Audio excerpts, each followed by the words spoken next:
सरकार बनाने के लाले पड़ जाएं और बहुमत साबित करने के लाले पड़ जाएं और स्पीकर के सामने प्रधानमंत्री मोदी को अपना इस्तीफा लेके जाना पड़े। वक्त की धार और वक्त के पंजे किसी के मोहताज नहीं होते। वक्त किसी पर रहम नहीं करता और वक्त और जो समय का पहिया है वो अपने हिसाब से सत्ता परिवर्तन करना जानता है। वो बड़े बड़े तानाशाहों को सबक सिखा चुका है, चाहे वो तानाशाह हिंदुस्तान के रहे हों या रहे हों विदेशों के। जी हाँ, विश्व में लेकिन समय चक्र चलता रहता है और जब समय चक्र चलता है तो धुरियाँ बदलने में देर नहीं लगती। दुनिया कुछ इस तरह से बदलती हैं कि जो नायक होते हैं वो खलनायक बन जाते हैं और खलनायक बनने में उनको ज़्यादा समय लगता नहीं है। दोस्तों, आज जबकि कई लालू प्रसाद यादव का वीडियो आता है कि अगस्त तक सरकार गिर जाएगी प्रधानमंत्री मोदी जी की, मुझे आश्चर्य होता है, आश्चर्य के साथ दुख भी होता है कि इस तरह की बयानबाजी नेताओं के द्वारा ना की जाए, क्योंकि इस वक्त इतना खोखला हो चुका है भारत। प्रधानमंत्री मोदी जी को ही जिम्मेवारी दी जाए कि किस तरह से चलाएंगे देश को, क्योंकि राहुल गांधी चाहते तो सरकार बना सकते थे, उनके सामने बड़े ऑप्शंस थे, लेकिन सरकार चलती कैसे? खजाने खाली थे, हेलीकॉप्टर और हवाई जहाज खरीद के खजाने खाली कर दिए, तो क्या वादे पूरे कर पाते? और वादे पूरे करते तो फिर दुनिया भर के टैक्स लादने पड़ते जनता पर, या कहां से सकल घाटा पूरा करते?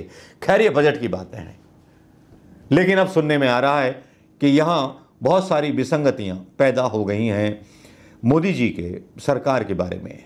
यहां सबसे बड़ी विसंगति जो पैदा की है, सबसे पहले नायडू साहब ने की है कि नायडू साहब 3 दिन दिल्ली में रह के गए और दिल्ली में रहने के बाद उन्होंने बड़ा लंबा चौड़ा मांग पत्र रख दिया प्रधानमंत्री मोदी जी के सामने।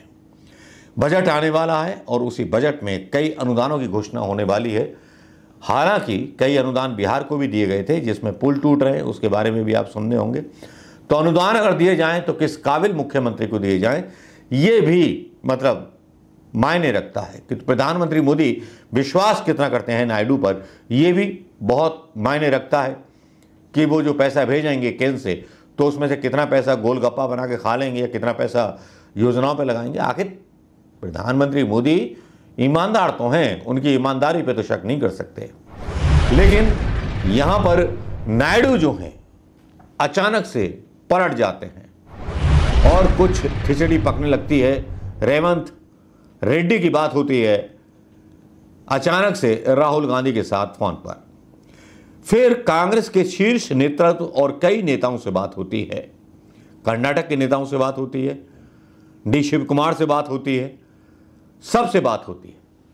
लगता है कि साउथ विकास के मामले में अपना हिस्सा ज्यादा चाहता है, वो गुजरात का वो हिस्सा नहीं चाहता। जितनी परियोजनाएं प्रधानमंत्री मोदी जी अपने गुजरात में ले गए उसका भी एक जो है बड़ा कारण बना है जिससे नायडू नाराज हैं।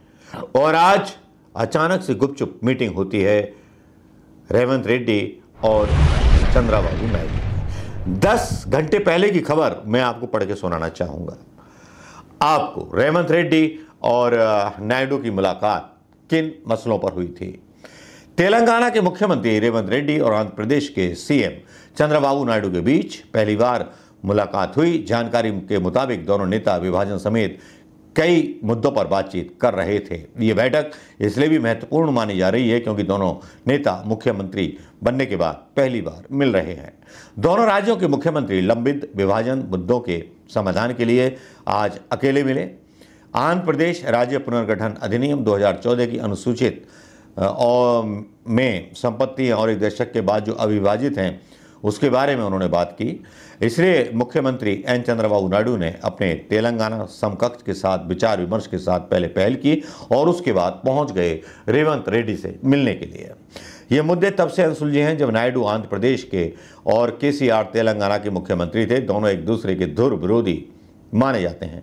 बता दें कि राजनीतिक विवादों खासकर 2015 में नोट के बदले वोट कांड में अंतर्राज्यीय संबंधों पर असर डाला था। हालांकि 2019 के चुनावों के बाद वाईएसआरसीपी प्रमुख वाईएस जगन मोहन रेड्डी ने बर्फ पिघलाने की कोशिश की थी और उन्होंने केसीआर के साथ बैठकें की थी, लेकिन दोनों राज्यों के बीच कोई प्रगति नहीं हो पाई थी। हाल ही में संपन्न आंध्र प्रदेश के विधानसभा चुनाव 2024 में जबरदस्त जीत करके नायडू को सत्ता पर लेकर के आए हैं। उन्होंने एक पत्र लिखकर अपने तेलंगाना समकक्ष को शांति की पेशकश की। रेवंत रेड्डी ने भी पॉजिटिव जवाब दिया और 6 जुलाई मतलब परसों मीटिंग हुई है इन लोगों की और आज रात भी देर तक मीटिंग चल रही है। बैठक में जो मुद्दे थे वो ये थे कि अनुसूचित 9 संस्थाओं की परिसंपत्तियों का विभाजन, अनुसूचित 10th संस्थाओं की परिसंपत्तियों का विभाजन, अधिनियम में उल्लेखित न किए गए संसाधनों की परिसंपत्तियों का विभाजन, एपी स्टेट फाइनेंशियल कॉर्पोरेशन का मुद्दा, बिजली बकाया, एपी और टीएस के बीच 15 भारी सहायता प्राप्त परियोजनाओं के ऋण का बंटवारा, कर्मचारियों का आदान प्रदान, श्रम उपकर का विभाजन, सामान्य संस्थाओं पर व्यय की प्रतिमूर्ति, हैदराबाद में 3 भवनों को बनाए रखना, ये एक मुख्य मांगे थी जिसके बारे में नायडू जो थे प्रधानमंत्री मोदी को बता चुके थे। लेकिन अब इन पर जो है आम सहमति और राहुल गांधी के इंटरसेप्शन के बाद क्या बनने वाली है, इसको देखना बहुत जरूरी होगा। क्या राहुल गांधी के इशारे पर गिर सकती है प्रधानमंत्री मोदी की सरकार, या प्रधानमंत्री मोदी के इशारे पर कोई और बड़ा खेला होने वाला है, या प्रधानमंत्री मोदी के अमित शाह आंध्र प्रदेश की नायडू सरकार को तोड़ने वाले हैं।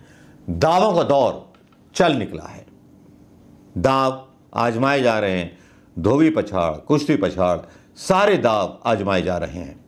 लेकिन देखना ये होगा कि क्या वाकई में नायडू प्रधानमंत्री मोदी का साथ छोड़ेंगे, क्या नीतीश की पार्टी में जिस तरह से विद्रोह चल रहा है क्या वो विद्रोह रंग लाएगा। ये सारी चीज़ें सोशल मीडिया पर चल रही हैं, लेकिन जो सोशल मीडिया पर खबरें चल रही होती हैं वो राष्ट्रीय चैनलों से अलग चल रही होती हैं। राष्ट्रीय चैनल हमें कुछ दिखाता है, लेकिन सोशल मीडिया कम से कम वानगी देता है कि क्या होने वाला है, और जो होने वाला है वो नज़र नहीं आता। क्या वो घटित होगा? अगर वाकई में नायडू सरकार और नीतीश कुमार सरकार ने समर्थन वापस ले लिया, तब प्रधानमंत्री मोदी जी के दिल पर क्या गुजरेगी? क्या सुनक को जिस तरह से मेलोनी भाभी ने अपने गले लगाए थे, मोदी जी तो खैर दूर ही रहे थे कि नागिन है काट खाएगी इटली की। वैसे इटली की बहू को आने में ऐतराज़ होता है इनके भक्तों को कि इटली की बहू आ गई, लेकिन मेलोनी से जब प्रधानमंत्री मोदी जी गले मिलते हैं तो वो भाभी बन जाती है।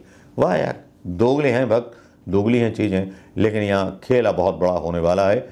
कहीं ऐसा ना हो कि 15 दिन बाद सरकार बनाने के लाले पड़ जाएं और बहुमत साबित करने के लाले पड़ जाएं और स्पीकर के सामने प्रधानमंत्री मोदी को अपना इस्तीफा लेके जाना पड़े। ऐसा होगा क्या? सपने देखो यार, ऐसा थोड़ी हो सकता है। नायडू वगैरह की सीडी वीडी सब है पास में, नीतीश कुमार की सीडी वीडी सब है पास में मोदी जी के। लोग ऐसा दावा करते हैं, लेकिन आप क्या सोचते हैं दोस्तों? आपकी राय महत्व रखती है तो कमेंट कीजिए धड़ाधड़ धड़ाधड़ धड़ाधड़, खटाखट खटाखट खटाखट, और मेरे जवाब पाइए फटाफट फटाफट फटाफट, और चलने दीजिए खबरें सटासट सटासट सटासट।